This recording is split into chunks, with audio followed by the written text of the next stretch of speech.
Welcome to Riddhi Academy, where learning creates leaders. Your destination for competitive exam success. Learn today, lead tomorrow. Hello friend, welcome to our Riddhi Academy. आप लोग का स्वागत है आपके अपने channel Riddhi academy में। आज हम लोग पढ़ने वाले हैं बीपीएससी 101 के बारे में। आज हम लोग बीपीएससी 101 के बारे में पढ़ेंगे, जो है लोक प्रशासन के विभिन्न परिपेक्ष। आज हम लोग लोक प्रशासन के विभिन्न परिपेक्ष के बारे में पढ़ेंगे।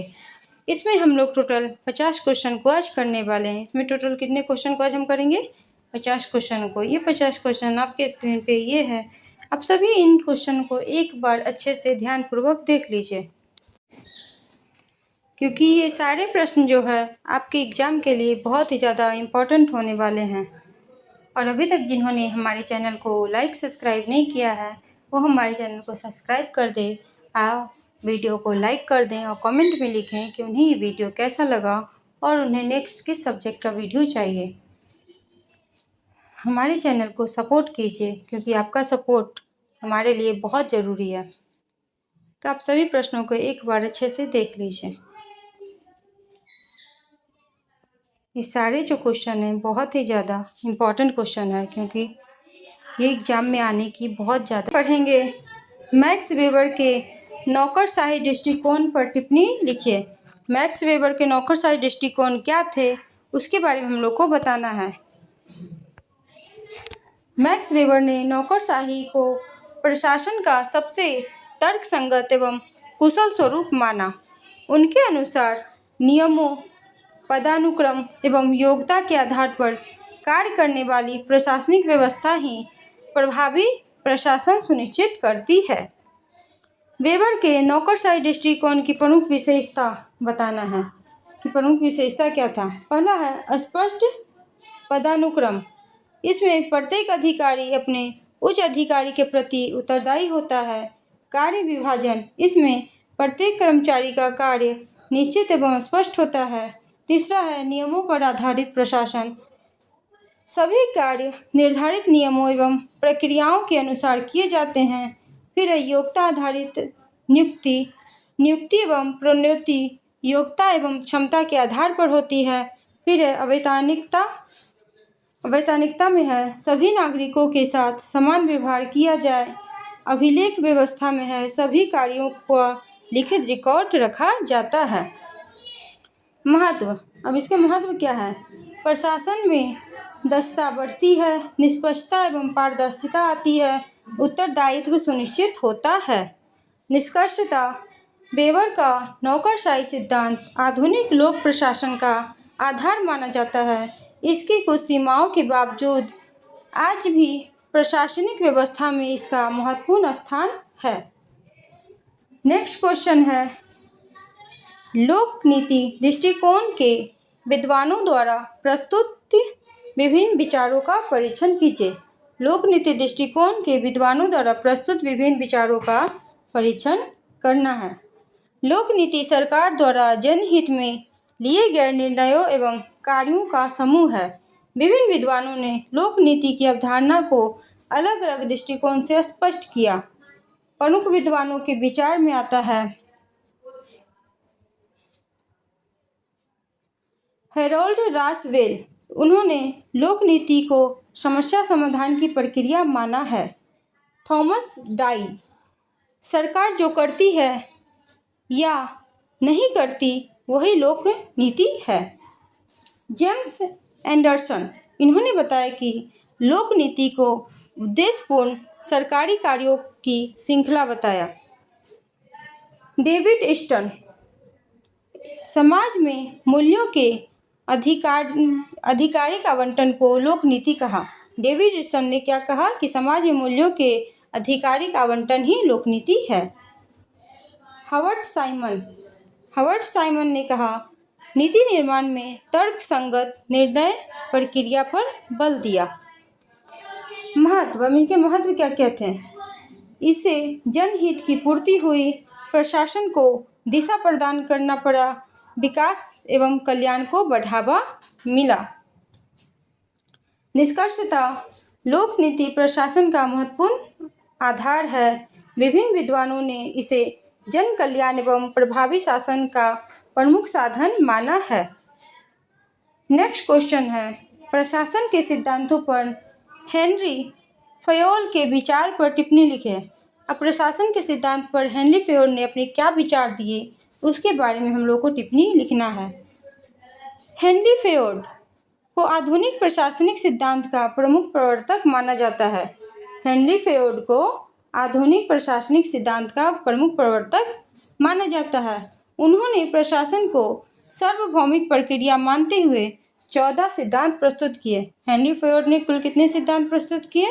14 सिद्धांत। इन 14 सिद्धांत क्या क्या हैं उसको हम लोगों को देखेंगे। हेनरी फयोल के प्रमुख सिद्धांत, उनमें प्रमुख है, 14 में भी कुछ प्रमुख सिद्धांत हैं। उनमें है कार्य विभाजन, दूसरा है अधिकार एवं उत्तरदायित्व, तीसरा है अनुशासन, चौथा है आदेश की एकता, पांचवा है निर्देश की एकता, छठा है व्यक्तिगत हितों की अपेक्षा सामान्य हित, सातवां है उचित पारिश्रमिक, आठवां है केंद्रीकरण एवं विकेंद्रीकरण का संतुलन, नौवां है पदानुक्रम और 10वां है व्यवस्था एवं समन्वय। ये 10 जो थे प्रमुख सिद्धांत थे फयोल के।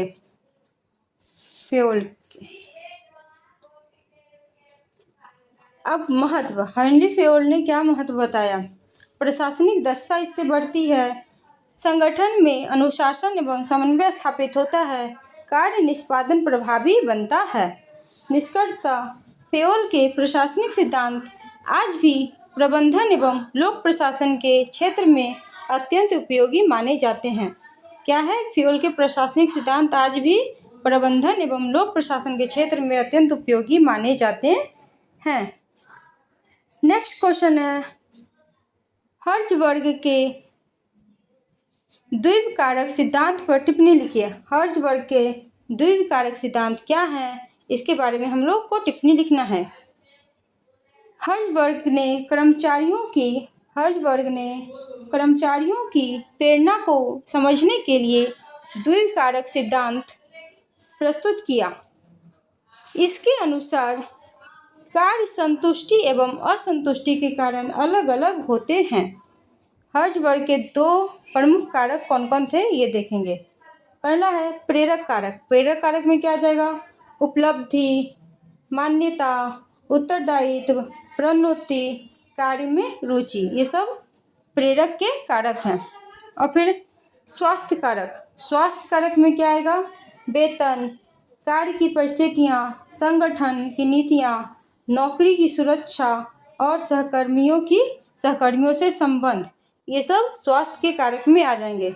महत्व, इससे ये महत्व है कि कर्मचारियों की कार्य कुशलता बढ़ती है, प्रेरणा एवं संतुष्टि में वृद्धि होती है, संगठनात्मक प्रदर्शन बेहतर होता है। निष्कर्षतः हर्ट्ज़बर्ग का द्विकारक सिद्धांत आधुनिक मानव संसाधन प्रबंधन का महत्वपूर्ण सिद्धांत है। यह कर्मचारियों की प्रेरणा एवं कार्य संतुष्टि बढ़ाने में उपयोगी सिद्ध हुआ है। नेक्स्ट क्वेश्चन है, नीति विज्ञान दृष्टिकोण की नई दिशाओं और परिप्रेक्ष्यों पर चर्चा कीजिए। नीति विज्ञान दृष्टिकोण की नई दिशाओं और परिप्रेक्ष्य क्या है इसके बारे में हम लोग को चर्चा करनी है। नीति विज्ञान दृष्टिकोण का विकास सार्वजनिक समस्याओं के वैज्ञानिक समाधान हेतु किया गया। वर्तमान समय में वैश्वीकरण, सूचना प्रौद्योगिकी एवं सुशासन के कारण इसके नए आयाम विकसित हुए। नई दिशा एवं परिप्रेक्ष्य, नई दिशाएं एवं परिप्रेक्ष्य के बारे में हम लोग जानेंगे। साक्ष्य आधारित नीति निर्माण किया गया, नागरिक सहभागिता पर बल दिया गया, ई गवर्नेंस एवं डिजिटल प्रशासन बनाया गया, सतत विकास पर ध्यान दिया गया, पारदर्शिता एवं उत्तरदायित्व का महत्व बताया गया, बहु विषयक दृष्टिकोण उत्पन्न हुए, वैश्विक सहयोग एवं नीति समन्वय स्थापित किया गया। महत्व, अब इसके क्या महत्व थे? प्रभावी नीति निर्माण हुआ, जनहित को बेहतर पूर्ति हुई, प्रशासनिक दक्षता में वृद्धि हुई, लोकतांत्रिक प्रशासन को मजबूती मिली। निष्कर्षतः नीति विज्ञान दृष्टिकोण आज के समय में अधिक व्यवहारिक एवं जनोन्मुखी बन गया। नई तकनीक, सहभागिता एवं सुशासन के कारण इसकी उपयोगिता निरंतर बढ़ रही है। नेक्स्ट क्वेश्चन देखेंगे, जनहित के विभिन्न दृष्टिकोण का परीक्षण कीजिए। जनहित के विभिन्न दृष्टिकोण क्या थे, इसके बारे में हम लोग को परीक्षण करना है। जनहित लोक प्रशासन एवं लोकतांत्रिक शासन की आधारभूत अवधारणा है। इसका अर्थ समाज के अधिकतम लोगों के कल्याण एवं सार्वजनिक हित की पूर्ति से है। विभिन्न विद्वानों ने जनहित की अवधारणा को अलग अलग दृष्टिकोण से स्पष्ट किया है। जनहित का उद्देश्य नागरिकों के अधिकारों की रक्षा करना, समान अवसर प्रदान करना तथा सामाजिक न्याय की स्थापना करना है। जनहित के प्रमुख दृष्टिकोण। अब जनहित के प्रमुख दृष्टिकोण क्या क्या हैं, इसके बारे में देखेंगे। पहला है उदारवादी दृष्टिकोण। उदारवादी दृष्टिकोण के अंतर्गत आता है व्यक्ति की स्वतंत्रता एवं अधिकारों को प्राथमिकता देता है। राज्य का उद्देश्य नागरिकों के हितों की रक्षा करनी है। दूसरा है उपयोगितावादी दृष्टिकोण। इसमें अधिकतम लोगों के अधिकतम सुख को जनहित माना जाता है। समाज के समग्र कल्याण पर बल दिया जाता है। फिर है बहुलवादी दृष्टिकोण। बहुलवादी दृष्टिकोण में समाज में विभिन्न हित समूहों के बीच संतुलन स्थापित करना ही जनहित है। बहुलवादी दृष्टिकोण में क्या है कि समाज में विभिन्न हित समूहों के बीच संतुलन स्थापित करना ही जनहित है। सभी वर्गों की भागीदारी को महत्व दिया जाता है। चौथा है मार्क्सवादी दृष्टिकोण। मार्क्सवादी दृष्टिकोण में जनहित का संबंध आर्थिक समानता एवं वर्गहीन समाज से है। शोषण समाप्त करके सामाजिक न्याय स्थापित करना इसका उद्देश्य है। पांचवा है लोकतांत्रिक दृष्टिकोण। लोकतांत्रिक दृष्टिकोण के अंतर्गत जनता की इच्छा एवं सहभागिता के आधार पर जनहित निर्धारित होता है। लोकतांत्रिक दृष्टिकोण के अंतर्गत क्या होता है, जनता की इच्छा एवं सहभागिता के आधार पर जनहित निर्धारित होता है। सरकार जनता के प्रति उत्तरदायी रहती है। फिर है प्रशासनिक दृष्टिकोण। इसमें प्रशासनिक दृष्टिकोण में लोक सेवकों का प्रमुख दायित्व जन कल्याण एवं निष्पक्ष प्रशासन है। प्रशासनिक दृष्टिकोण में क्या है, लोक सेवाओं का प्रमुख दायित्व जन कल्याण एवं निष्पक्ष प्रशासन है। नीतियाँ जनहित को ध्यान में रखकर बनाई जाती है। फिर जनहित का महत्व। जनहित के क्या क्या महत्व है, सामाजिक न्याय को बढ़ावा देता है जनहित, लोकतंत्र को सुदृढ़ बनाता है जनहित, सरकार को उत्तरदायी बनाता है जनहित, लोक कल्याणकारी राज्य की स्थापना में सहायता करता है जनहित, नागरिकों के अधिकारों एवं हितों की रक्षा करता है जनहित। जनहित की चुनौतियाँ। जनहित की क्या क्या चुनौतियाँ हैं, विभिन्न हित समूहों के बीच संघर्ष होता है, भ्रष्टाचार एवं पक्षपात बढ़ता है, संसाधनों की कमी होती है, राजनीतिक हस्तक्षेप होते हैं। निष्कर्षतः जनहित लोक प्रशासन का मूल उद्देश्य है। प्रभावी प्रशासन वही है जो सभी नागरिकों के हितों की रक्षा करे तथा समानता, न्याय एवं पारदर्शिता पर आधारित हो। लोकतांत्रिक शासन व्यवस्था में जनहित सर्वोच्च माना जाता है। जनहित क्या है, लोकतांत्रिक शासन व्यवस्था में जनहित जो है सर्वोच्च माना जाता है। अब नेक्स्ट क्वेश्चन देखेंगे। नेक्स्ट क्वेश्चन है नव दक्षिणपंथी दर्शन के अंतर्गत उन दृष्टिकोणों का वर्णन कीजिए जिन्होंने नव लोक प्रबंधन को प्रभावित किया। नव दक्षिणपंथी दर्शन के अंतर्गत उन दृष्टिकोणों का वर्णन करना है जिन्होंने नव लोक प्रबंधन को प्रभावित किया। आंसर में लिखेंगे नव दक्षिणपंथ 1970 के दशक के बाद उभरने वाली एक राजनीतिक आर्थिक विचारधारा है। नव दक्षिणपंथ 1970 के दशक के बाद उभरने वाली एक राजनीतिक विचारधारा है। इसका उद्देश्य क्या है? सरकारी नियंत्रण को कम करना, निजी क्षेत्र को बढ़ावा देना, प्रशासन को अधिक कुशल एवं उत्तरदायी बनाना था। इसी विचारधारा के आधार पर नव लोक प्रबंधन का विकास हुआ। इसी में है नव दक्षिण पंथ के प्रमुख दृष्टिकोण। अब इसके प्रमुख दृष्टिकोण क्या क्या हैं इसके बारे में पढ़ेंगे। मुक्त बाजार व्यवस्था। मुक्त बाजार व्यवस्था में आता है सरकारी नियंत्रण कम करने पर बल देना, निजी क्षेत्र की भागीदारी को प्रोत्साहन देना। दूसरा है निजीकरण। निजीकरण में आएगा सार्वजनिक उपक्रमों का निजी क्षेत्र को हस्तांतरण, प्रतिस्पर्धा एवं कार्यकुशलता में वृद्धि। न्यूनतम सरकार। न्यूनतम सरकार में क्या आएगा? सरकार की भूमिका सीमित हो, राज्य केवल आवश्यक सेवाएं प्रदान करे। न्यूनतम सरकार में क्या हो जाता है कि सरकार की भूमिका सीमित हो जाती है और राज्य केवल आवश्यक सेवाएं ही प्रदान करती है। प्रतिस्पर्धा का सिद्धांत। प्रतिस्पर्धा के सिद्धांत में क्या होता है कि सार्वजनिक संस्थाओं में भी प्रतिस्पर्धा लागू हो जाती है, सेवाओं की गुणवत्ता में सुधार हो जाता है। परिणाम आधारित प्रशासन। परिणाम आधारित प्रशासन में क्या होता है? कार्य के परिणाम एवं उपलब्धियों पर अधिक ध्यान दिया जाता है, प्रदर्शन के आधार पर मूल्यांकन किया जाता है। उत्तरदायित्व एवं पारदर्शिता। उत्तरदायित्व एवं पारदर्शिता में क्या होता है कि प्रशासन जनता के प्रति उत्तरदायी होता है और निर्णय प्रक्रिया पारदर्शी हो जाती है। फिर नव लोक प्रबंधन पर प्रभाव। नव लोक प्रबंधन पर क्या प्रभाव पड़ता है इसके बारे में देखेंगे।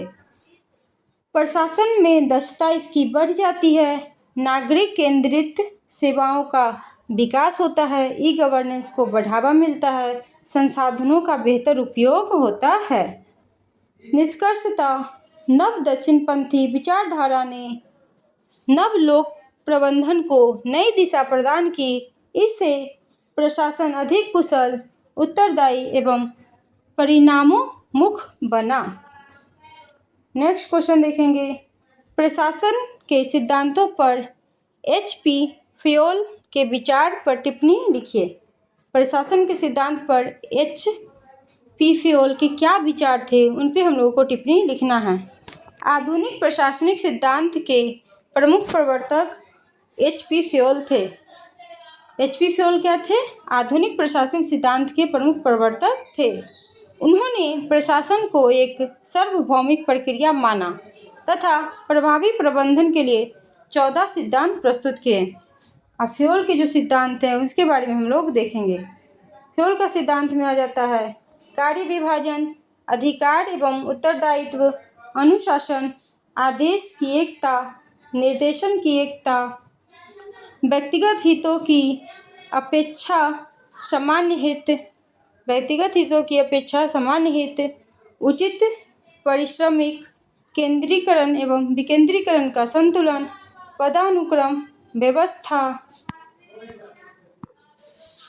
समानता, सेवा की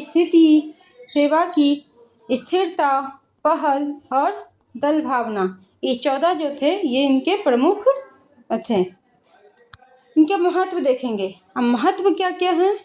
संगठनात्मक दक्षता बढ़ती है, इससे अनुशासन एवं समन्वय स्थापित होता है, प्रशासन अधिक प्रभावी बनता है। निष्कर्षतः फ्योल के सिद्धांत आज भी लोक प्रशासन एवं प्रबंधन के क्षेत्र में अत्यंत उपयोगी एवं प्रासंगिक है।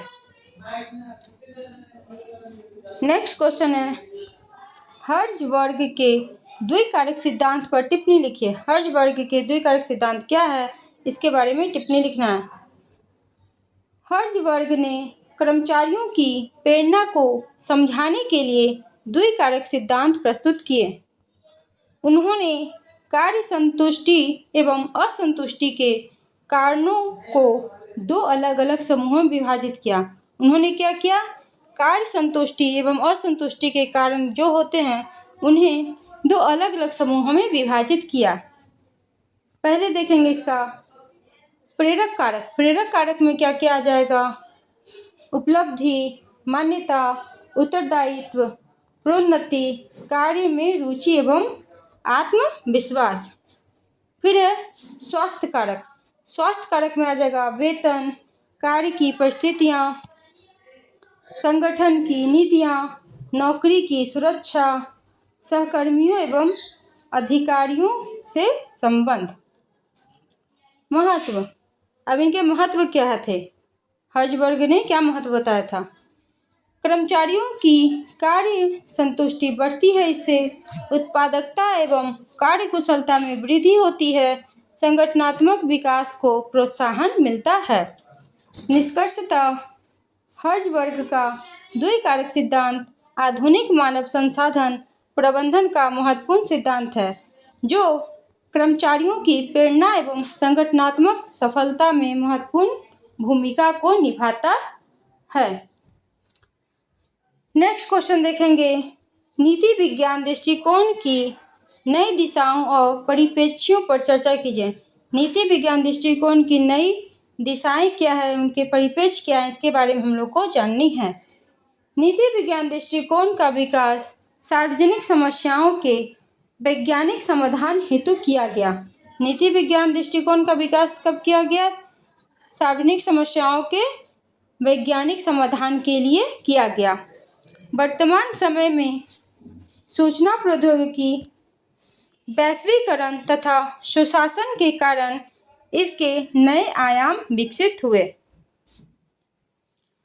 अब देखेंगे इसके नई दिशाएं एवं परिप्रेक्ष्य क्या क्या हैं।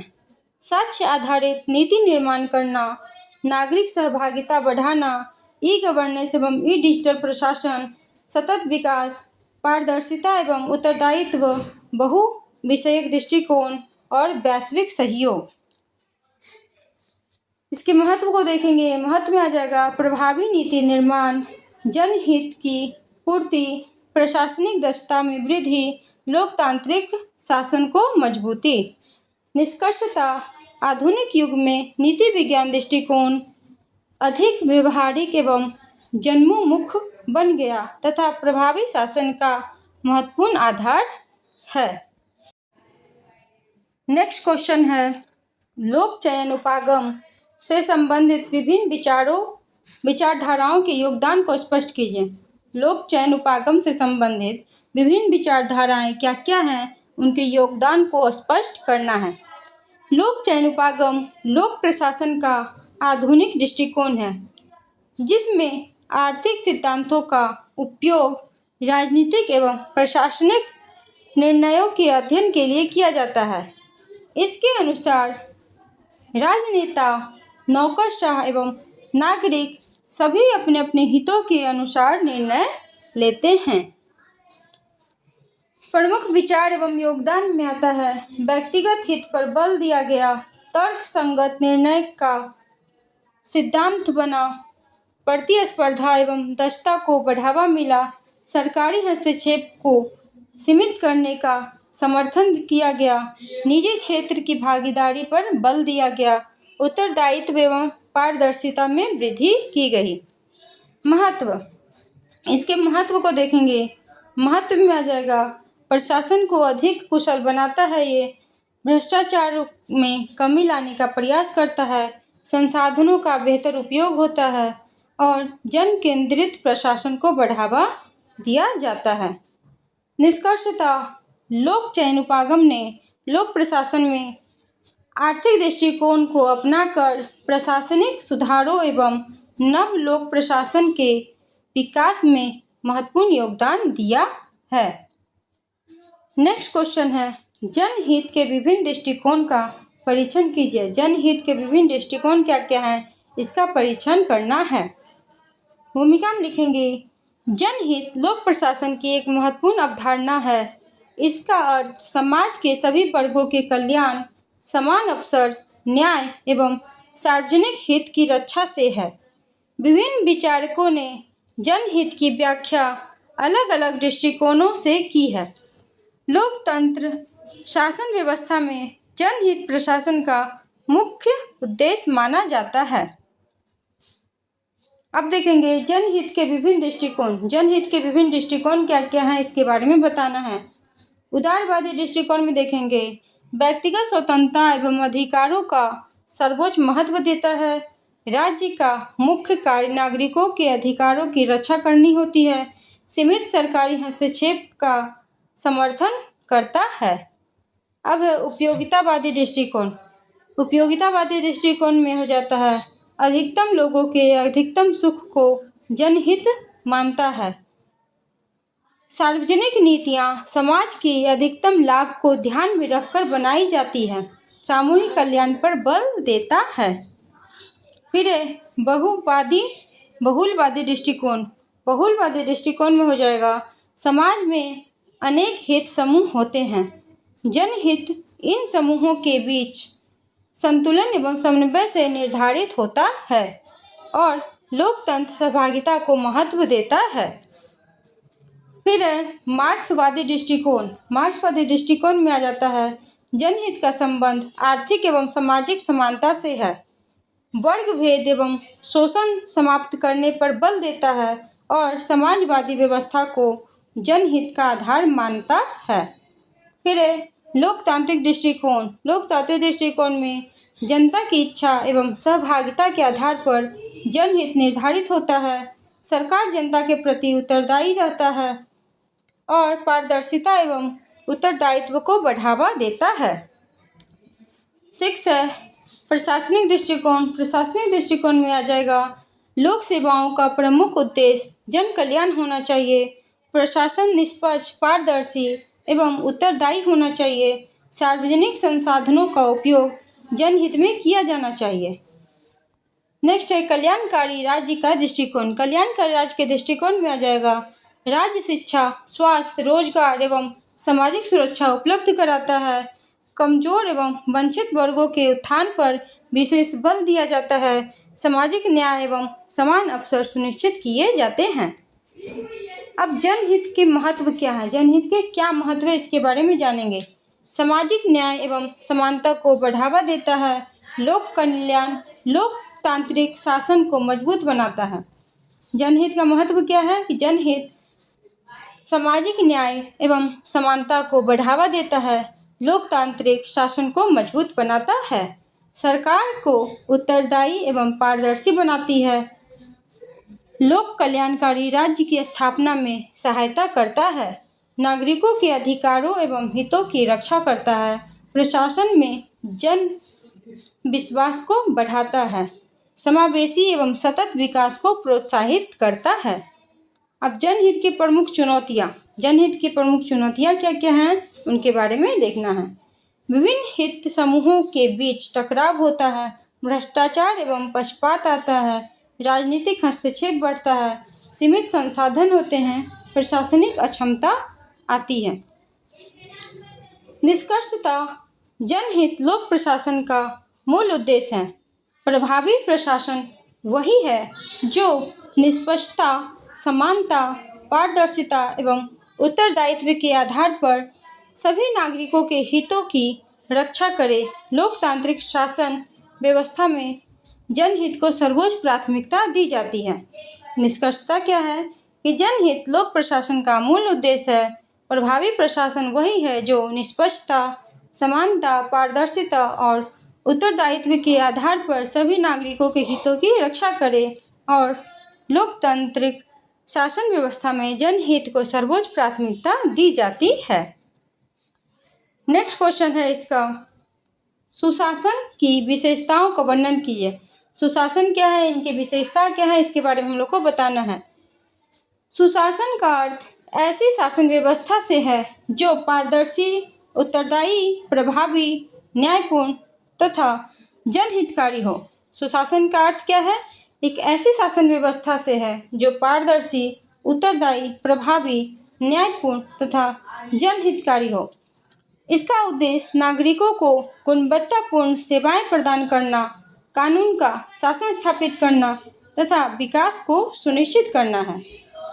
आधुनिक लोकतांत्रिक व्यवस्था में सुशासन को विकास एवं लोक कल्याण का आधार माना है।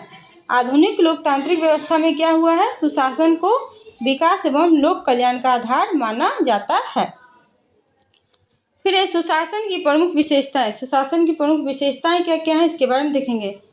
सहभागिता में आ जाएगा नागरिकों की नीति निर्माण एवं निर्णय प्रक्रिया में भागीदारी हो, लोकतांत्रिक संस्थाओं को सुदृढ़ बनाया, जनमत का सम्मान करना।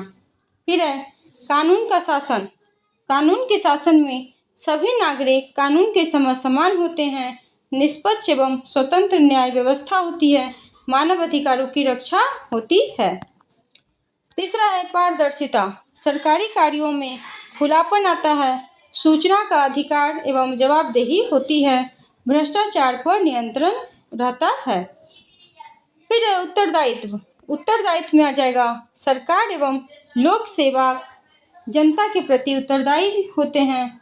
उत्तरदायित्व में क्या आएगा, सरकार एवं लोक सेवक जो है जनता के प्रति उत्तरदायी हो, प्रशासन कार्यों का नियमित मूल्यांकन हो, त्रुटियों के लिए जिम्मेदारी तय करना रहता है। प्रभावशीलता एवं दक्षता। प्रभावशीलता एवं दक्षता में क्या हो जाएगा, संसाधनों का सर्वोत्तम उपयोग, समयबद्ध एवं गुणवत्तापूर्ण सेवाएं और न्यूनतम लागत में अधिकतम परिणाम। समानता एवं समावेशिता। इसमें आ जाएगा सभी वर्गों को समान अवसर मिले, कमजोर एवं वंचित वर्गों का संरक्षण मिले, सामाजिक न्याय को बढ़ावा मिले। फिर है आम सहमति। आम सहमति में हो जाएगा विभिन्न हितधारकों के बीच समन्वय हो, विवादों का शांतिपूर्ण समाधान हो, जनहित में निर्णय सही निकले। फिर है संवेदनशीलता। संवेदनशीलता में आ जाएगा नागरिकों की समस्याओं का शीघ्र समाधान हो, जन अपेक्षाओं के अनुरूप प्रशासन हो, सेवाओं की गुणवत्ता में सुधार हो। फिर आ जाएगा सुशासन का महत्व। सुशासन के क्या महत्व है, सुशासन के महत्व को बताना है। लोकतंत्र को सुदृढ़ बनाता है सुशासन, भ्रष्टाचार में कमी लाता है, आर्थिक एवं सामाजिक विकास को गति देता है और प्रशासन में जनता का विश्वास बढ़ाता है। और सुशासन जो है जन कल्याण एवं सामाजिक न्याय को सुनिश्चित करता है, निवेश एवं विकास के अनुकूल वातावरण बनाता है। फिर है सुशासन की चुनौतियाँ। सुशासन की चुनौतियाँ में देखेंगे भ्रष्टाचार, प्रशासनिक विलंब, राजनीतिक हस्तक्षेप, संसाधनों की कमी, तकनीकी एवं प्रशासनिक अक्षमता। निष्कर्षतः सुशासन लोकतांत्रिक एवं कल्याणकारी राज्य की आधारशिला है। पारदर्शिता, उत्तरदायित्व, कानून का शासन तथा जन सहभागिता के माध्यम से ही प्रभावी एवं जनहितकारी प्रशासन की स्थापना की जा सकती है। नेक्स्ट है सुशासन की चुनौतियों तथा मुद्दों का परीक्षण कीजिए। सुशासन की चुनौतियाँ क्या हैं, इसके मुद्दे क्या हैं, इसके बारे में हम लोग को परीक्षण करना है। सुशासन का उद्देश्य पारदर्शी, उत्तरदायी एवं जनहितकारी प्रशासन स्थापित करना है, किंतु भ्रष्टाचार, राजनीतिक हस्तक्षेप, प्रशासनिक अक्षमता तथा संसाधनों की कमी जैसे अनेक समस्याएं इसके मार्ग में बाधा उत्पन्न करती है। इन चुनौतियों का समाधान किए बिना प्रभावी एवं उत्तरदायी शासन की स्थापना संभव नहीं है। फिर सुशासन की प्रमुख चुनौतियाँ। प्रमुख चुनौतियाँ में क्या आएगा, सबसे पहले भ्रष्टाचार। भ्रष्टाचार प्रशासन की पारदर्शिता एवं विश्वसनीयता प्रभावित करती है। भ्रष्टाचार से क्या होता है, प्रशासन की पारदर्शिता एवं विश्वसनीयता प्रभावित होती है। भ्रष्टाचार के कारण विकास कार्यों में बाधा आती है। दूसरा है राजनीतिक हस्तक्षेप। राजनीतिक हस्तक्षेप के कारण प्रशासनिक निर्णयों की निष्पक्षता प्रभावित होती है, लोक सेवकों की स्वतंत्रता कम होती है। फिर है प्रशासनिक अक्षमता। प्रशासनिक अक्षमता में निर्णय लेने में विलंब होता है, कार्यों का समय पर निष्पादन हो पाता है। फिर है संसाधनों की कमी। संसाधनों की कमी में आ जाएगा वित्तीय एवं मानव संसाधनों का अभाव होता है, योजनाओं का प्रभावी क्रियान्वयन कठिन हो जाता है। पारदर्शिता का अभाव देखेंगे। पारदर्शिता के अभाव में सूचना तक जनता की सीमित पहुंच होती है, उत्तरदायी में कमी आती है। फिर है तकनीकी चुनौती। तकनीकी चुनौती के अंतर्गत आता है डिजिटल सुविधाओं का असमान विकास होता है, साइबर सुरक्षा संबंधी समस्याएं आती है। इसके बाद है सामाजिक एवं आर्थिक असमानता। सामाजिक एवं आर्थिक असमानता में आता है सभी वर्गों तक सरकारी सेवाएं समान रूप से नहीं पहुंचती, समावेशी विकास प्रभावित होती है। समाधान। अब इसके समाधान में क्या क्या आता है? ई गवर्नेंस को बढ़ावा देना, पारदर्शिता एवं जवाबदेही सुनिश्चित करना, भ्रष्टाचार विरोधी संस्थाओं को मजबूत करना, लोक सेवकों का नियमित प्रशिक्षण करना, नागरिक सहभागिता बढ़ाना, सूचना का अधिकार का प्रभावी क्रियान्वयन करना। निष्कर्षतः सुशासन की चुनौतियों का समाधान पारदर्शिता, उत्तरदायित्व, तकनीकी विकास एवं जन सहभागिता के माध्यम से किया जा सकता है। यही लोकतांत्रिक एवं प्रभावी प्रशासन की आधारशिला है। नेक्स्ट क्वेश्चन देखेंगे। उत्तर आधुनिकतावाद के उदय के कारणों की चर्चा कीजिए। उत्तर आधुनिकतावाद क्या है? इसके उदय के कारणों की चर्चा कीजिए। उत्तर आधुनिकतावाद 20वीं शताब्दी के उत्तरार्ध में विकसित एक विचारधारा है। यह आधुनिकतावाद के सिद्धांतों की आलोचना करते हुए विविधता, बहुलवाद एवं स्थानीय अनुभवों को महत्व देती है। इस विचारधाराओं का प्रभाव राजनीतिक, सामाजिक, लोक प्रशासन तथा संस्कृति पर व्यापक रूप से पड़ा। अब है उत्तर आधुनिकतावाद के उदय के कारण। उदय के क्या क्या कारण थे? आधुनिकतावाद की सीमाएं, विज्ञान एवं तर्कवाद पर अत्यधिक निर्भरता, वैश्वीकरण एवं सूचना क्रांति, संस्कृति विविधता का विकास, मानवाधिकार एवं लोकतांत्रिक मूल्यों का विस्तार, नई सामाजिक एवं राजनीतिक चुनौतियां, पारंपरिक विचारधाराओं से असंतोष। इसी में है उत्तर आधुनिकतावाद की विशेषताएं क्या है, इसके बारे में बताना है। बहुलतावाद का समर्थन, स्थानीय संस्कृति को महत्व, किसी एक सार्वभौमिक सत्य का विरोध, विकेंद्रीकरण एवं विविधता पर बल। निष्कर्षतः उत्तर आधुनिकतावाद ने प्रशासन एवं समाज को समझने का नया दृष्टिकोण प्रदान किया। यह विविधता, समानता एवं सहभागिता को बढ़ावा देता है। नेक्स्ट क्वेश्चन देखेंगे। नव लोक प्रशासन की विशेषताओं का वर्णन कीजिए। नव लोक प्रशासन क्या है, इसकी विशेषताओं का वर्णन करना है। नव लोक प्रशासन का उदय 1968 के मीनोब्रोक सम्मेलन के बाद हुआ था। इसका उद्देश्य प्रशासन को अधिक मानवीय, लोकतांत्रिक एवं जनोन्मुख बनाना था।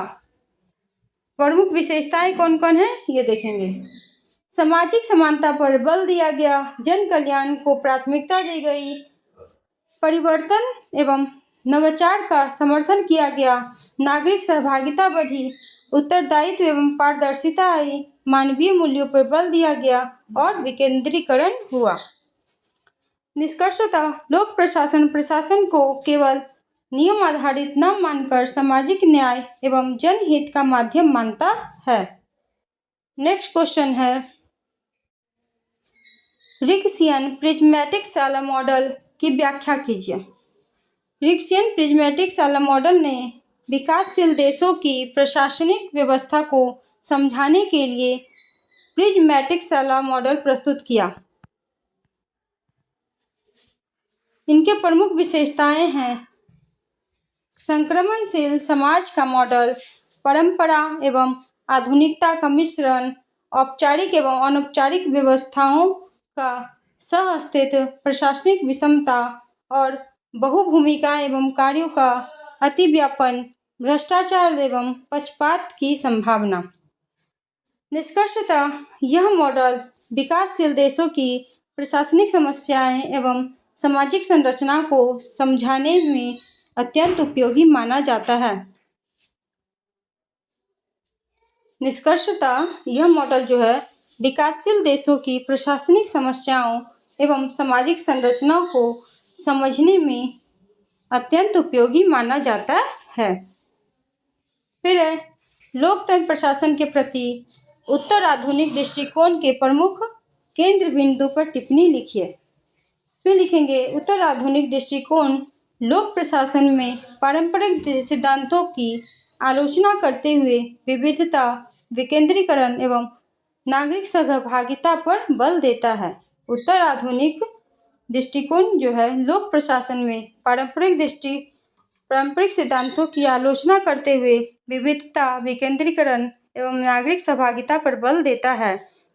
प्रमुख केंद्र बिंदु हैं इसके बहुलतावाद, विकेंद्रीकरण, नागरिक सहभागिता, पारदर्शिता एवं उत्तरदायित्व, सामाजिक न्याय, स्थानीय आवश्यकताओं पर बल।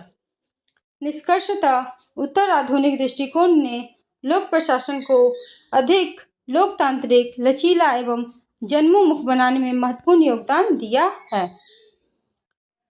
नेक्स्ट क्वेश्चन है लोक प्रशासन का महत्व स्पष्ट कीजिए। लोक प्रशासन के महत्व के बारे में हम लोग को बताना है कि क्या है। लोक प्रशासन सरकार की नीतियों एवं कार्यक्रमों को लागू करने वाली प्रमुख व्यवस्था है।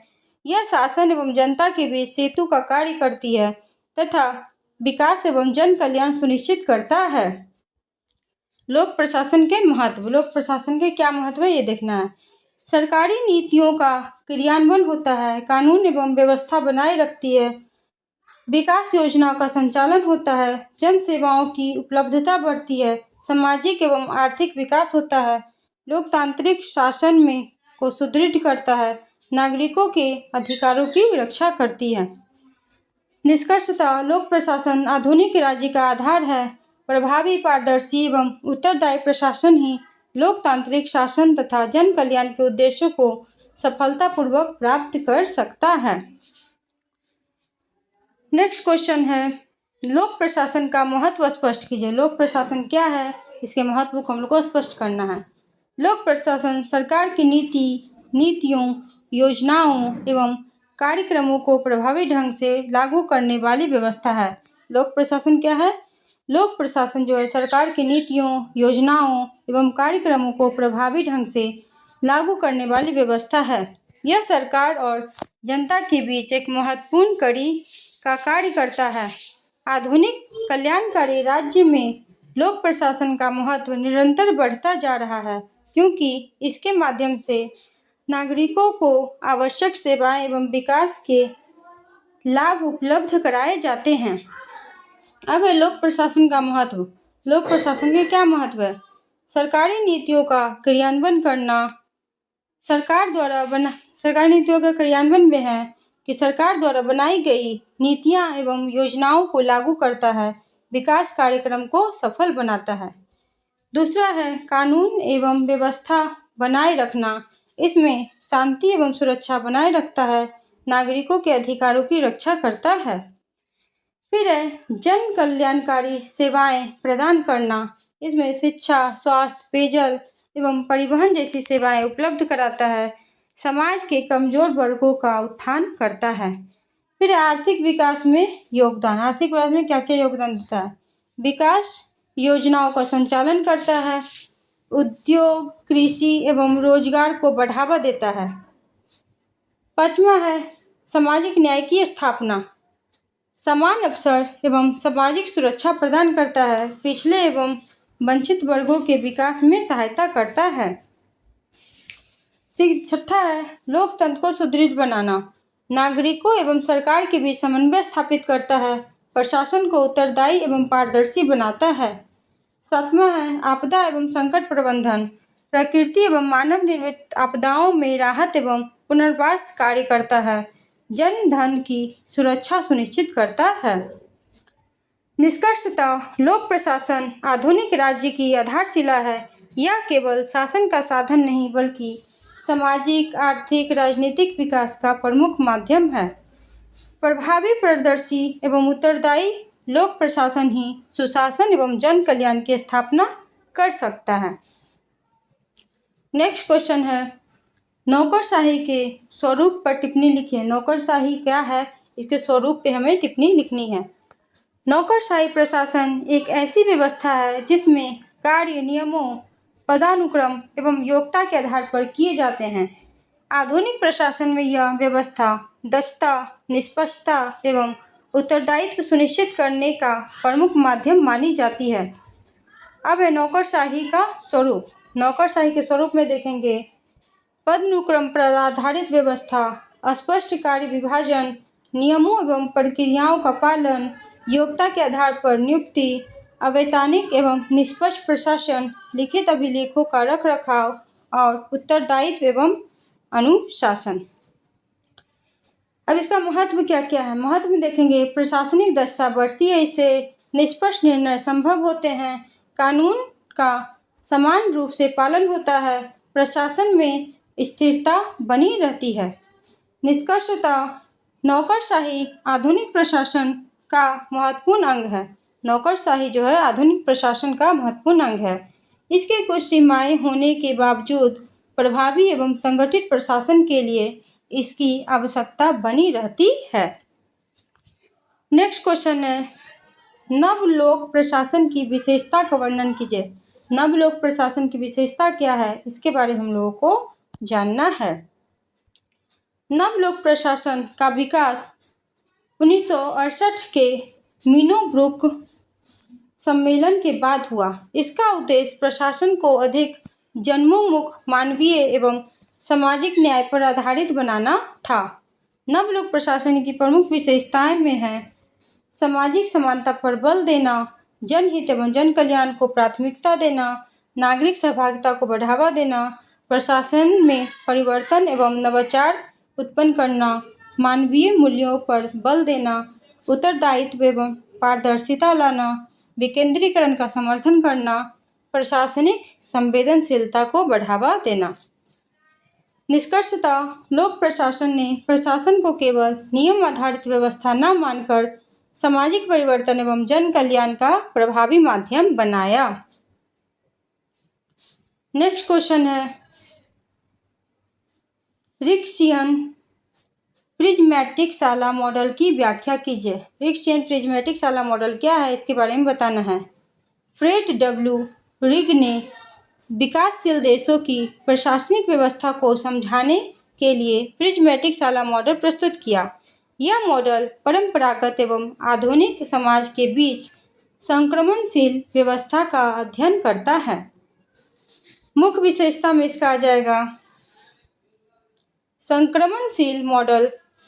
संक्रमणशील समाज का मॉडल, परंपरा एवं आधुनिकता का मिश्रण, औपचारिक एवं अनौपचारिक संस्थाओं का सह-अस्तित्व, प्रशासनिक विषमता, कार्यों का अतिव्यापन, भ्रष्टाचार एवं पक्षपात की संभावना, बहुभूमिका निभाने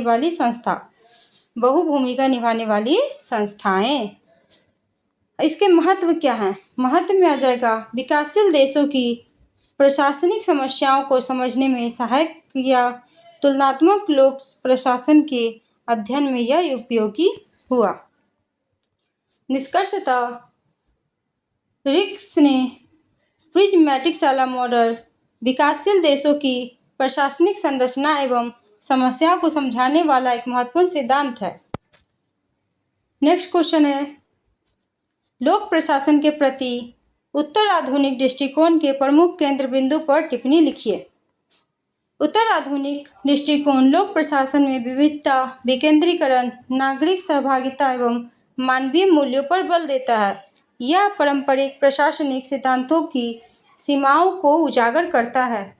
प्रमुख केंद्र बिंदु में आ जाएगा, बहुलतावाद, विकेंद्रीकरण, नागरिक सहभागिता, सामाजिक न्याय, पारदर्शिता एवं उत्तरदायित्व, स्थानीय आवश्यकताओं को महत्व, लचीला एवं जनोन्मुख प्रशासन।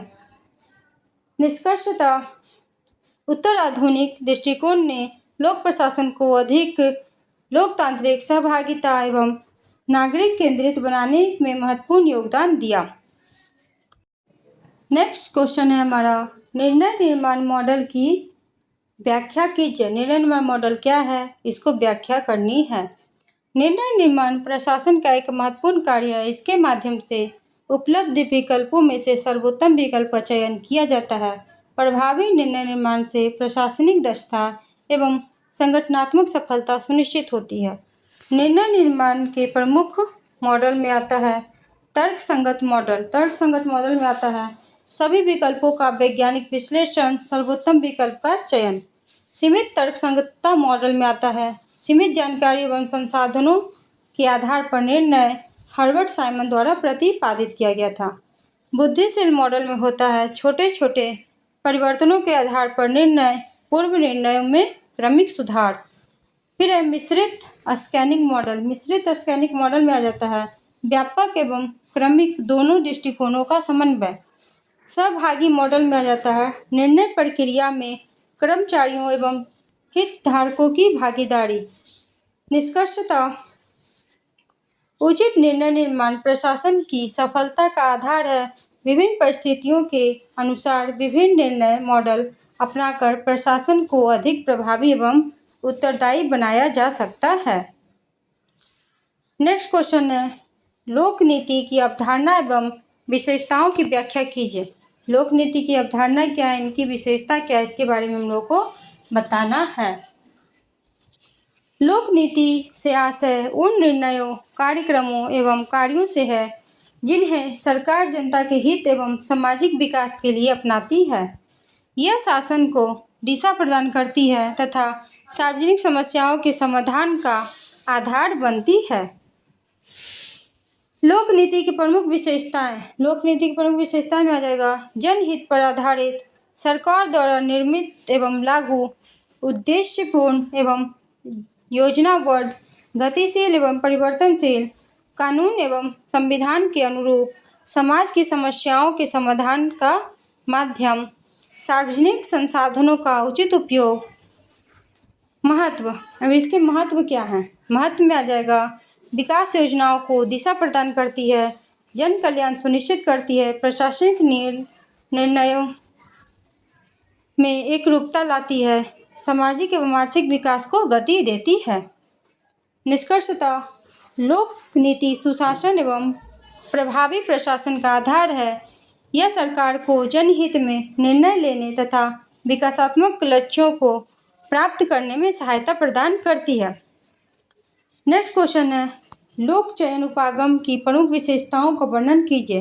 लोक चयन उपागम क्या है, इसकी प्रमुख विशेषता क्या है, इसके बारे में जानना है। लोक चयन उपागम प्रशासन का आधुनिक दृष्टिकोण है जिसमें आर्थिक सिद्धांतों का उपयोग राजनीतिक एवं प्रशासनिक निर्णयों के अध्ययन के लिए किया जाता है। यह मानता है कि राजनेता, नौकरशाह एवं नागरिक अपने अपने हितों के अनुसार निर्णय लेते हैं। फिर लोक चयन उपागम की प्रमुख विशेषता। लोक चयन उपागम की प्रमुख विशेषता क्या है? व्यक्तिगत हित को महत्व दिया जाता है, तर्कसंगत निर्णय पर बल दिया जाता है, प्रतिस्पर्धा का समर्थन किया जाता है, सरकारी हस्तक्षेप को सीमित करना, निजी क्षेत्र की भागीदारी बढ़ाना, उत्तरदायित्व एवं पारदर्शिता लाना और संसाधनों का कुशल उपयोग करना। महत्व। अब इसके महत्व क्या है? लोक प्रशासन के क्या महत्व है? प्रशासनिक दक्षता बढ़ता है, इससे भ्रष्टाचार में कमी लाने का प्रयास करता है, जनोन्मुख प्रशासन को बढ़ावा देता है। निष्कर्षतः लोक चयन उपागम जो है प्रशासन को अधिक प्रभावी, उत्तरदायी एवं परिणामोन्मुख बनाने के लिए महत्वपूर्ण भूमिका निभाता है। नेक्स्ट क्वेश्चन है लोक प्रबंधन की अवधारणा एवं विशेषताओं का विश्लेषण कीजिए। लोक प्रबंधन की अवधारणा क्या है एवं इसकी विशेषता क्या है, इसका विश्लेषण करना है। नव लोक प्रबंधन प्रशासन का आधुनिक दृष्टिकोण है जिसका उद्देश्य प्रशासन को अधिक कुशल, उत्तरदायी, परिणामोन्मुख एवं नागरिक केंद्रित बनाना है। इसका विकास 1980 के दशक में हुआ। नव लोक प्रबंधन की प्रमुख विशेषता में आ जाएगा परिणाम आधारित प्रशासन, नागरिक केंद्रित सेवाएं, निजी क्षेत्र की कार्यशैली को अपनाना, प्रतिस्पर्धा को बढ़ाना, विकेंद्रीकरण, उत्तरदायित्व एवं पारदर्शिता, ई गवर्नेंस एवं सूचना प्रौद्योगिकी का उपयोग। महत्व, इनके महत्व में लिखेंगे प्रशासनिक दक्षता बढ़ती है, इससे सेवाओं की गुणवत्ता में सुधार होता है, जनता की संतुष्टि बढ़ती है। निष्कर्षतः लोक प्रबंधन ने लोक प्रशासन को अधिक आधुनिक, प्रभावी एवं नगरीयों कोन्मुख बनाने में महत्वपूर्ण योगदान दिया है। नेक्स्ट क्वेश्चन है, सुशासन के सिद्धांत की व्याख्या कीजिए। सुशासन के सिद्धांत क्या है, इसके बारे में बताना है। सुशासन वह व्यवस्था है जिसमें पारदर्शिता, उत्तरदायित्व, सहभागिता एवं कानून का शासन सुनिश्चित हो। इसका उद्देश्य जन कल्याण एवं सतत विकास को बढ़ावा देना है। फिर सुशासन के प्रमुख सिद्धांत। सुशासन के प्रमुख सिद्धांत क्या हैं? सहभागिता है, कानून का शासन है, पारदर्शिता है, उत्तरदायित्व है, प्रभावशीलता एवं दक्षता है, समानता एवं समावेशिता है, आम सहमति है और संवेदनशीलता है। महत्व, इसके क्या महत्व है? सुशासन के क्या क्या महत्व है? लोकतंत्र को मजबूत बनाता है, भ्रष्टाचार को कम करता है, विकास एवं जन कल्याण को बढ़ावा देता है। निष्कर्षतः सुशासन के सिद्धांत प्रशासन को जन्मोन्मुख, पारदर्शी एवं उत्तरदायी बनाने में तथा लोकतांत्रिक शासन को सुदृढ़ करते हैं। नेक्स्ट क्वेश्चन है, उत्तर आधुनिक लोक प्रशासन की प्रमुख विशेषताओं का वर्णन कीजिए। उत्तर आधुनिक लोक प्रशासन क्या है, इनकी प्रमुख विशेषता क्या है, इसका वर्णन करना है। उत्तर आधुनिक लोक प्रशासन पारंपरिक प्रशासनिक सिद्धांतों से भिन्न होकर विविधता, लचीलापन, विकेंद्रीकरण एवं नागरिक सहभागिता पर बल देता है। यह बदलती सामाजिक एवं प्रशासनिक आवश्यकताओं के अनुरूप विकसित हुआ है। फिर उत्तर आधुनिक लोक प्रशासन की प्रमुख विशेषताएं। विशेषता में आ जाएगा बहुलतावाद का समर्थन, विकेंद्रीकरण, नागरिक सहभागिता, सामाजिक न्याय पर बल, पारदर्शिता एवं उत्तरदायित्व, लचीली प्रशासनिक व्यवस्था, स्थानीय आवश्यकताओं को महत्व। अब उत्तर आधुनिक लोक प्रशासन के क्या महत्व है, इसके बारे में देखेंगे। प्रशासन को अधिक लोकतांत्रिक बनाता है, नागरिकों की भागीदारी बढ़ाता है, प्रशासन को अधिक संवेदनशील एवं प्रभावी बनाता है। निष्कर्षतः उत्तर आधुनिक लोक प्रशासन आधुनिक शासन व्यवस्था की आवश्यकताओं के अनुरूप प्रशासन को अधिक उत्तरदायी, सहभागिता एवं जनहितकारी बनाने का प्रयास करता है। नेक्स्ट क्वेश्चन है, उत्तर आधुनिकतावाद के उदय के कारणों की चर्चा कीजिए। उत्तर आधुनिकतावाद के उदय के क्या क्या कारण है, इसके बारे में हम लोग को बताना है। उत्तर आधुनिकतावाद 20वीं शताब्दी के उत्तरार्ध में विकसित एक विचारधारा है। यह आधुनिकतावाद के सिद्धांतों की आलोचना करते हुए विविधता, बहुलवाद, विकेंद्रीकरण एवं स्थानीय अनुभवों को महत्व देती है। इसका प्रभाव लोक प्रशासन, राजनीति, समाजशास्त्र तथा संस्कृति पर व्यापक रूप से पड़ा। उत्तर आधुनिकतावाद के उदय के प्रमुख कारण, इसके प्रमुख कारण क्या क्या थे? आधुनिकतावाद की सीमाएं में देखेंगे। आधुनिक सिद्धांत सामाजिक समस्याओं का पूर्ण समाधान नहीं कर सके, एक रूपता एवं सार्वभौमिकता पर अत्यधिक बल दिया गया। फिर है वैश्वीकरण का प्रभाव।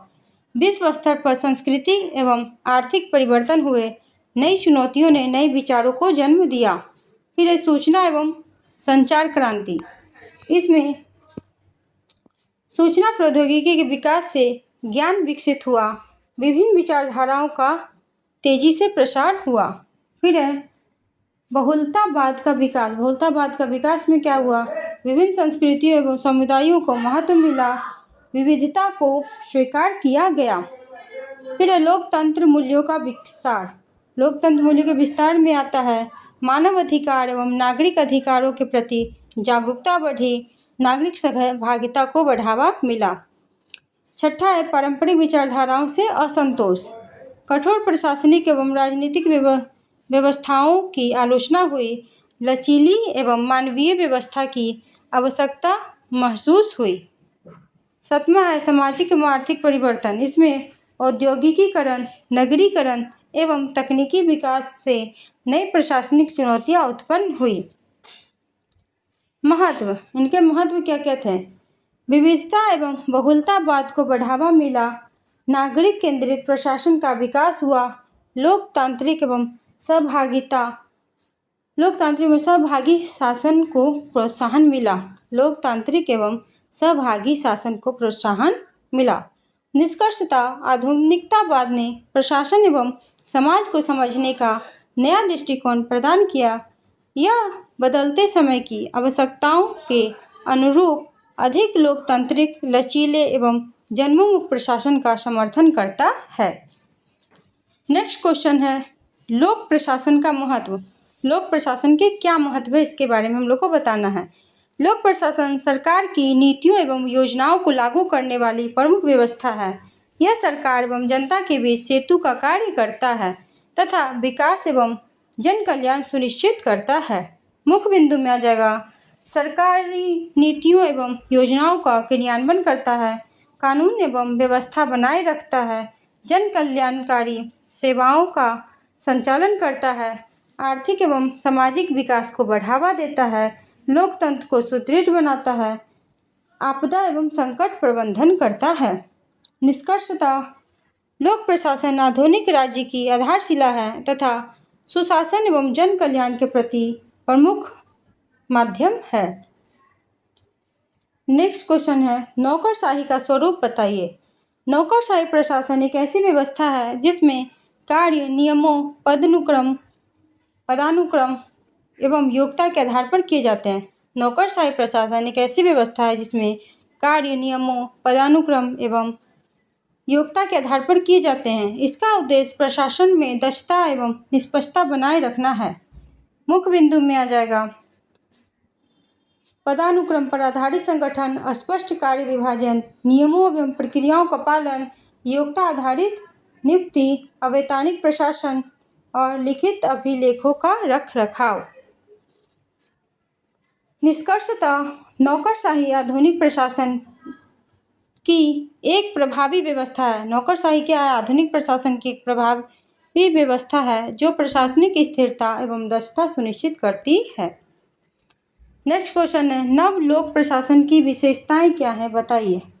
नव लोक प्रशासन का उद्देश्य प्रशासन को अधिक मानवीय, जनोन्मुख एवं सामाजिक न्याय पर आधारित बनाना है। इसका विकास 1968 में मिन्नो-ब्रुक सम्मेलन के बाद हुआ था। मुख्य बिंदु में है, सामाजिक समानता पर बल दिया गया, जन कल्याण को प्राथमिकता दी गई, नागरिक सहभागिता बढ़ाई गई, मानवीय मूल्यों पर बल दिया गया, उत्तरदायी एवं पारदर्शिता आई और परिवर्तन एवं नवाचार आए। निष्कर्षतः नवलोक प्रशासन को सामाजिक परिवर्तन एवं जनहित का प्रभावी माध्यम मानता है। नवलोक प्रशासन जो है वो प्रशासन को सामाजिक परिवर्तन एवं जनहित प्रभावी माध्यम मानता है। नेक्स्ट क्वेश्चन है, लोक प्रशासन के प्रति उत्तर आधुनिक दृष्टिकोण के प्रमुख केंद्र बिंदु क्या हैं, उसके बारे में बताना है। भूमिका में लिखेंगे, उत्तर आधुनिक दृष्टिकोण लोक प्रशासन में पारंपरिक सिद्धांतों की अपेक्षा विविधता, विकेंद्रीकरण, सहभागिता एवं सामाजिक न्याय पर अधिक बल देता है। मुख्य बिंदु में आ जाता है बहुलतावाद, विकेंद्रीकरण, नागरिक सहभागिता, सामाजिक न्याय, पारदर्शिता एवं उत्तरदायित्व और स्थानीय आवश्यकताओं को महत्व। निष्कर्षतः उत्तर आधुनिक दृष्टिकोण ने लोक प्रशासन को अधिक लोकतांत्रिक, सहभागिता एवं नागरिक केंद्रित बनाने में महत्वपूर्ण योगदान दिया। नेक्स्ट क्वेश्चन इसका लिखेंगे, वैज्ञानिक प्रबंधन सिद्धांत की प्रमुख विशेषताओं का वर्णन कीजिए। वैज्ञानिक प्रबंधन सिद्धांत है क्या, उनकी प्रमुख विशेषता क्या है, इसका वर्णन करना है। वैज्ञानिक प्रबंधन सिद्धांत का प्रतिपादन फ्रेडरिक विंसलो टेलर ने किया। इस सिद्धांत का मुख्य उद्देश्य वैज्ञानिक विधियों का प्रयोग करके कार्यकुशलता बढ़ाना, उत्पादन में वृद्धि करना तथा समय एवं संसाधनों का सर्वोत्तम उपयोग सुनिश्चित करना है। आधुनिक प्रबंधन एवं लोक प्रशासन में इसका महत्वपूर्ण स्थान है। वैज्ञानिक प्रबंधन सिद्धांत की प्रमुख विशेषता में आता है कार्य का वैज्ञानिक अध्ययन। कार्य के वैज्ञानिक अध्ययन में प्रत्येक कार्य का वैज्ञानिक विश्लेषण किया जाता है, सर्वोत्तम कार्य विधि का चयन किया जाता है। दूसरा है वैज्ञानिक चयन का एवं प्रशिक्षण। कर्मचारियों का चयन योग्यता एवं क्षमता के आधार पर किया जाता है, उन्हें उचित प्रशिक्षण प्रदान किया जाता है। फिर एक कार्य का विभाजन। कार्य विभाजन में आता है प्रबंधन एवं श्रमिकों के कार्य स्पष्ट रूप से निर्धारित किए जाते हैं। प्रत्येक व्यक्ति अपने निर्धारित कार्य का उत्तरदायी होता है। फिर समय एवं गति अध्ययन। कार्य में लगने वाले समय एवं गति का अध्ययन किया जाता है, अनावश्यक गतिविधियों को समाप्त किया जाता है। फिर मानवीय मानकीकरण। मानकीकरण में उपकरणों, कार्यविधियों एवं प्रक्रियाओं का मानकीकरण किया जाता है। मानकीकरण में क्या होता है? उपकरणों, कार्यविधियों एवं प्रक्रियाओं का मानकीकरण किया जाता है। इससे कार्य में एकरूपता एवं गुणवत्ता आती है। अब है विभेदात्मक मजदूरी प्रणाली। अधिक कार्य करने वाले कर्मचारियों को अधिक पारिश्रमिक दिया जाता है। अधिक कार्य करने वाले कर्मचारी को अधिक पारिश्रमिक दिया जाता है। इससे कर्मचारियों को बेहतर कार्य करने की प्रेरणा मिलती है। फिर सहयोग की भावना। सहयोग की भावना में प्रबंधन एवं कर्मचारियों के बीच सहयोग पर बल दिया जाता है। संगठनात्मक लक्ष्यों की प्राप्ति में सहायता मिलती है। सहयोग की भावना में क्या आ जाएगा? प्रबंधन एवं कर्मचारियों के बीच सहयोग पर बल दिया जाता है और संगठनात्मक लक्ष्यों की प्राप्ति में सहायता मिलती है। महत्व। इसके महत्व में लिखेंगे कार्य कुशलता एवं उत्पादकता में वृद्धि होती है, समय एवं लागत की बचत होती है, संसाधनों का सर्वोत्तम उपयोग होता है, संगठनात्मक विकास में सहायता मिलती है। निष्कर्षतः वैज्ञानिक प्रबंधन सिद्धांत ने प्रशासन एवं प्रबंधन को वैज्ञानिक आधार प्रदान किया। इसकी कुछ सीमाएं के बावजूद यह आज भी प्रभावी प्रबंधन का महत्वपूर्ण आधार माना जाता है। नेक्स्ट क्वेश्चन है प्रशासन के सिद्धांत की आलोचनात्मक परीक्षण समीक्षा कीजिए। प्रशासन के सिद्धांत की आलोचनात्मक समीक्षा कीजिए। इसमें आ जाएगा प्रशासन के सिद्धांतों का विकास मुख्यतः हेनरी फेयोल, लूथ गुलिक एवं लिंडर उर्विक जैसे विद्वानों ने किया। इन सिद्धांतों का उद्देश्य प्रशासन को अधिक व्यवस्थित एवं प्रभावी बनाना था। बाद में अनेक विद्वानों ने इन सिद्धांतों की आलोचना भी की। प्रशासन के सिद्धांतों की प्रमुख विशेषताएं हैं कार्य विभाजन पर बल दिया, अधिकार एवं उत्तरदायित्व का संतुलन किया, अनुशासन एवं समन्वय स्थापित किया, आदेश की एकता की, संगठनात्मक दक्षता किए। आलोचनात्मक समीक्षा। आलोचनात्मक समीक्षा में आता है सभी परिस्थितियों में समान रूप से लागू नहीं होते, मानवीय व्यवहार की उपेक्षा करते हैं, सिद्धांतों में परस्पर विरोधाभास पाया जाता है, अत्यधिक औपचारिकता पर बल देते हैं, बदलते सामाजिक एवं प्रशासनिक परिवेश के अनुरूप हमेशा उपयुक्त नहीं होते। महत्व है कि प्रशासनिक संगठन को दिशा प्रदान करते हैं, कार्य कुशलता एवं समन्वय बढ़ाते हैं, आधुनिक प्रशासन के विकास का आधार है। आधुनिक प्रशासन के विकास का यह आधार भी है। निष्कर्षतः यद्यपि प्रशासन के सिद्धांतों की कुछ सीमाएं हैं, फिर भी इन्हें आधुनिक लोक प्रशासन एवं प्रबंधन के विकास में महत्वपूर्ण योगदान दिया है। नेक्स्ट क्वेश्चन है हर्बर्ट साइमन के निर्णय निर्माण सिद्धांत की व्याख्या कीजिए। हर्बर्ट साइमन के निर्णय निर्माण सिद्धांत की व्याख्या करनी है। हर्बर्ट साइमन ने निर्णय निर्माण को प्रशासन का सबसे महत्वपूर्ण कार्य माना। उन्होंने पारंपरिक प्रशासनिक सिद्धांत की आलोचना करते हुए सीमित तर्कसंगतता का सिद्धांत प्रस्तुत किया। निर्णय निर्माण सिद्धांत की प्रमुख तत्व हैं निर्णय प्रशासन का मूल कार्य है, सीमित तर्कसंगतता का सिद्धांत दिया, संतोषजनक निर्णय का सिद्धांत, सभी विकल्पों का मूल्यांकन, उपलब्ध जानकारी के आधार पर निर्णय तथा परिस्थितियों के अनुसार निर्णय में परिवर्तन। महत्व ये है कि निर्णय प्रक्रिया को वैज्ञानिक आधार प्रदान करता है, व्यवहारिक एवं यथार्थवादी दृष्टिकोण अपनाता है, प्रशासनिक दक्षता में वृद्धि करता है। सीमाएं: पूर्ण जानकारी उपलब्ध होना कठिन होता है, सभी निर्णय तर्कसंगत नहीं होते। निष्कर्षतः हर्बर्ट साइमन का निर्णय निर्माण सिद्धांत आधुनिक लोक प्रशासन का महत्वपूर्ण सिद्धांत है। इसने प्रशासन को अधिक व्यवहारिक एवं वैज्ञानिक दृष्टिकोण प्रदान किया। नेक्स्ट क्वेश्चन है, संगठन के अनौपचारिक पक्ष का महत्व स्पष्ट कीजिए। संगठन के अनौपचारिक पक्ष क्या है, इसके क्या महत्व है, इसके बारे में हम लोग को जानना है। अनौपचारिक संगठन वह संगठन है जो कर्मचारियों के व्यक्तिगत संबंधों, आपसी विश्वास, समान रुचियों एवं सामाजिक संपर्क के आधार पर स्वतः विकसित होता है। यह औपचारिक संगठन का पूरक होता है तथा संगठन की कार्यकुशलता बढ़ाने में महत्वपूर्ण भूमिका निभाता है। अब अनौपचारिक संगठन के कुछ महत्व हैं, उनको देखना है। पहला महत्व है, संचार को प्रभावी बनाता है। कर्मचारियों के बीच सूचनाओं का त्वरित आदान प्रदान होता है और संचार संबंधी बाधाएं कम हो जाती है। दूसरा है, सहयोग की भावना विकसित होती है। इसमें कर्मचारियों में विश्वास एवं टीम भावना बढ़ती है, आपसी समन्वय मजबूत होता है। तीसरा है, कर्मचारियों का मनोबल बढ़ता है, सामाजिक एवं भावनात्मक आवश्यकताओं की पूर्ति होती है, कार्य के प्रति रुचि एवं संतुष्टि बढ़ती है। चौथा है, निर्णयों के क्रियान्वयन में सहायता करता है, परिवर्तन को स्वीकार करना आसान होता है, प्रशासनिक निर्णयों का विरोध कम होता है। पांचवा है, नेतृत्व के विकास में सहायक होते हैं, अनौपचारिक नेता उभर कर सामने आते हैं, कर्मचारियों का मार्गदर्शन होता है, संघर्ष को कम करता है।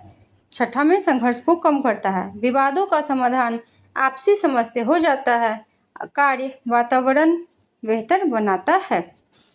संगठनात्मक दक्षता में वृद्धि, ये कार्य को तेजी एवं प्रभावी ढंग से संपन्न होते हैं और उत्पादकता बढ़ती है। निष्कर्षतः अनौपचारिक संगठन औपचारिक संगठन का प्रतिस्पर्धी नहीं बल्कि सहयोगी है। दोनों के संतुलित समन्वय से प्रशासन अधिक प्रभावी, मानवीय एवं सफल बनता है। नेक्स्ट क्वेश्चन है, लोक नीति की अवधारणा एवं विशेषताओं की व्याख्या कीजिए। लोक नीति की अवधारणा और विशेषता क्या है, इसके बारे में हम लोग को बताना है। लोक नीति सरकार द्वारा जनहित में लिए गए निर्णयों, योजनाओं एवं कार्यक्रमों का समूह है। इसका उद्देश्य सामाजिक, आर्थिक एवं राजनीतिक समस्याओं का समाधान करना है तथा नागरिकों के कल्याण को सुनिश्चित करना है। लोक नीति के प्रमुख विशेषताएं हैं, जनहित पर आधारित होता है, जनता के कल्याण को प्राथमिकता देती है, सामाजिक आवश्यकताओं के अनुरूप बनाई जाती है, सरकार द्वारा निर्मित, इसमें सरकार एवं उसके संस्थानों द्वारा तैयार एवं लागू की जाती है, विधिक आधार पर संचालित होती है। फिर यह उद्देश्यपूर्ण, प्रत्येक नीति का निश्चित उद्देश्य होता है, विकास एवं जन कल्याण का लक्ष्य होता है। गतिशील एवं परिवर्तनशील, समय एवं परिस्थितियों के अनुसार परिवर्तन होता है, इन चुनौतियों के अनुरूप संशोधन किया जाता है। निर्णयों की श्रृंखला, नीति केवल एक निर्णय नहीं बल्कि अनेक निर्णयों एवं कार्यों का समन्वय होता है। फिर है संसाधन का उचित उपयोग, उपलब्ध संसाधनों का सर्वोत्तम उपयोग सुनिश्चित करता है। फिर उत्तरदायित्व एवं पारदर्शिता, नीति के क्रियान्वयन में जवाबदेही एवं पारदर्शिता आवश्यक होती है। निष्कर्षतः लोक नीति शासन एवं प्रशासन का आधार है। प्रभावी लोक नीति के माध्यम से ही सरकार जनहित, विकास एवं सामाजिक न्याय के उद्देश्य को सफलतापूर्वक प्राप्त कर सकती है। नेक्स्ट क्वेश्चन है, लोक चयन उपागम की प्रमुख विशेषताओं का वर्णन कीजिए। लोक चयन उपागम है क्या, इनकी प्रमुख विशेषताएं क्या हैं, इसके बारे में हम लोग को बताना है।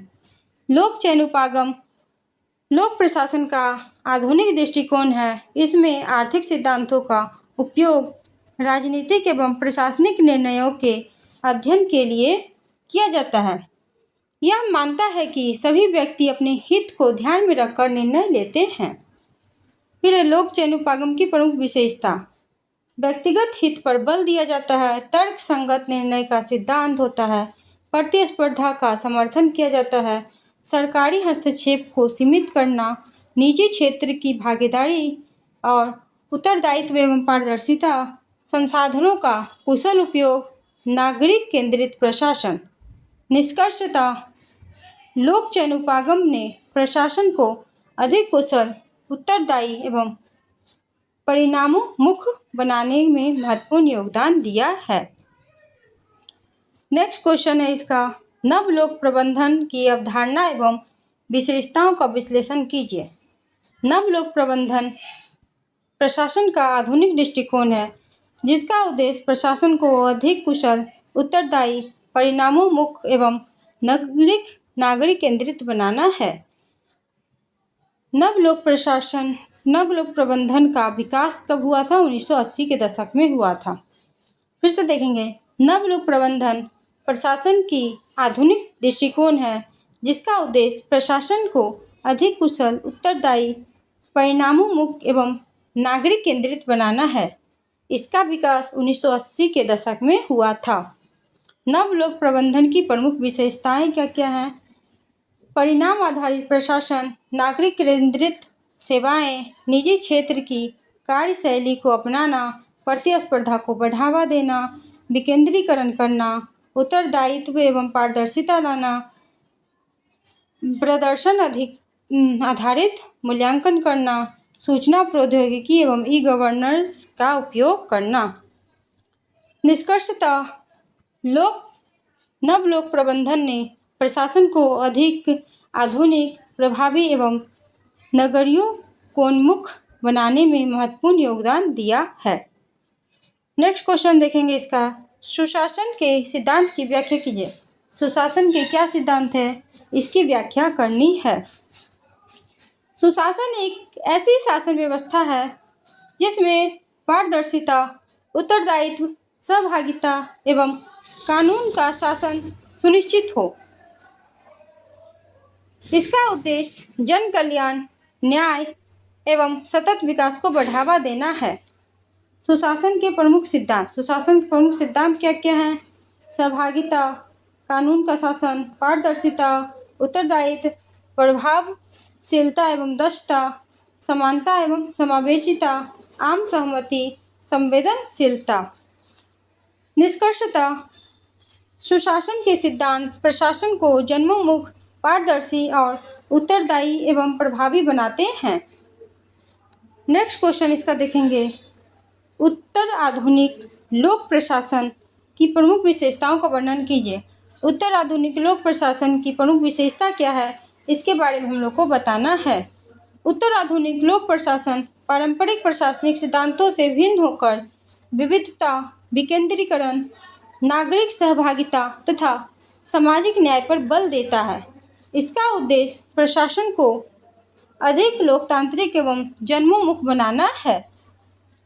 उत्तर आधुनिक लोक प्रशासन की प्रमुख विशेषताएं में आ जाएगा बहुलतावाद, विकेंद्रीकरण, नागरिक सहभागिता, सामाजिक न्याय, पारदर्शिता एवं उत्तरदायित्व, स्थानीय आवश्यकताओं का महत्व, लचीला एवं मानवीय प्रशासन, लोकतांत्रिक मूल्यों को बढ़ावा। निष्कर्षतः उत्तर आधुनिक लोक प्रशासन आधुनिक लोकतांत्रिक शासन की आवश्यकताओं के अनुरूप प्रशासन को अधिक सहभागी, उत्तरदायी एवं जनहितकारी बनाता है। नेक्स्ट क्वेश्चन इसका, वैज्ञानिक प्रबंधन। वैज्ञानिक प्रबंधन है क्या, इसके बारे में हम लोगों को बताना है। वैज्ञानिक प्रबंधन का प्रतिपादन फ्रेडरिक विंसलो टेलर ने किया। इसका उद्देश्य वैज्ञानिक विधियों के माध्यम से सकुशलता बढ़ाना, उत्पादन में वृद्धि करना तथा समय एवं संसाधनों का सर्वोत्तम उपयोग सुनिश्चित करना है। मुख्य बिंदु में आ जाएगा कार्य का वैज्ञानिक अध्ययन, समय एवं गति अध्ययन, वैज्ञानिक चयन एवं प्रशिक्षण, कार्य का मानकीकरण, प्रबंधन एवं श्रमिकों के बीच सहयोग, विभेदात्मक मजदूरी प्रणाली, अधिकतम उत्पादन एवं न्यूनतम लागत। निष्कर्षतः वैज्ञानिक प्रबंधन ने आधुनिक प्रबंधन एवं लोक प्रशासन को वैज्ञानिक आधार प्रदान किया तथा संगठनात्मक दक्षता बढ़ाने में महत्वपूर्ण योगदान दिया। नेक्स्ट क्वेश्चन है, निर्णय निर्माण सिद्धांत के बारे में हम लोग को बताना है। निर्णय निर्माण सिद्धांत है क्या? निर्णय निर्माण सिद्धांत का प्रतिपादन हर्बर्ट साइमन ने किया। इनके अनुसार निर्णय लेना प्रशासन का सबसे महत्वपूर्ण कार्य है तथा प्रत्येक प्रशासनिक प्रक्रिया का आधार प्रभावी निर्णय होता है। मुख्य बिंदु में आ जाएगा, निर्णय प्रशासन का मूल कार्य है। सीमित तर्क संगतता का सिद्धांत, संतोषजनक निर्णय की अवधारणा, उपलब्ध विकल्पों का मूल्यांकन, सीमित जानकारी एवं संसाधनों के आधार पर निर्णय, परिस्थितियों के अनुसार निर्णय में परिवर्तन, प्रशासनिक दक्षता में वृद्धि। निष्कर्षतः हर्बर्ट साइमन का निर्णय निर्माण सिद्धांत प्रशासन को अधिक वैज्ञानिक, व्यवहारिक एवं प्रभावी बनाने वाला महत्वपूर्ण सिद्धांत है। नेक्स्ट क्वेश्चन है, लोकनीति। लोकनीति है क्या? लोकनीति सरकार द्वारा जनहित में बनाए गए निर्णयों, योजनाओं एवं कार्यक्रमों का समूह है। इसका उद्देश्य सामाजिक, आर्थिक एवं राजनीतिक समस्याओं का समाधान करना तथा नागरिकों का कल्याण सुनिश्चित करना है। मुख्य बिंदु में देखेंगे, जनहित पर आधारित, सरकार द्वारा निर्मित एवं लागू, उद्देश्यपूर्ण एवं योजनाबद्ध, गतिशील एवं परिवर्तनशील, सामाजिक समस्याओं के समाधान का माध्यम, संसाधनों का उचित उपयोग, उत्तरदायित्व एवं पारदर्शिता। निष्कर्ष में निकलता है कि लोकनीति प्रभावी शासन एवं जन कल्याण का आधार है तथा विकासात्मक लक्ष्यों की प्राप्ति एवं महत्वपूर्ण भूमिका निभाती है। नेक्स्ट क्वेश्चन है, नवलोक प्रबंधन। नवलोक प्रबंधन क्या है, इसके बारे में बताना है। नवलोक प्रबंधन प्रशासन का आधुनिक दृष्टिकोण है जिसका उद्देश्य प्रशासन को अधिक कुशल, परिणामोन्मुख, उत्तरदायी एवं नागरिक केंद्रित बनाना है। मुख्य बिंदु में आ जाएगा, परिणाम आधारित प्रशासन, नागरिक केंद्रित सेवाएं, निजी क्षेत्र की कार्यशैली का उपयोग, प्रतिस्पर्धा को बढ़ावा, विकेंद्रीकरण, उत्तरदायित्व एवं पारदर्शिता, ई गवर्नेंस एवं सूचना प्रौद्योगिकी का उपयोग।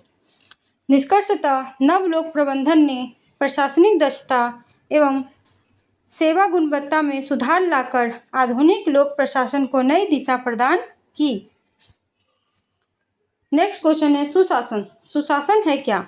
सुशासन ऐसी शासन व्यवस्था है जिसमें पारदर्शिता, उत्तरदायित्व, सहभागिता, कानून का शासन एवं जन कल्याण सर्वोच्च प्राथमिकता दी जाती है।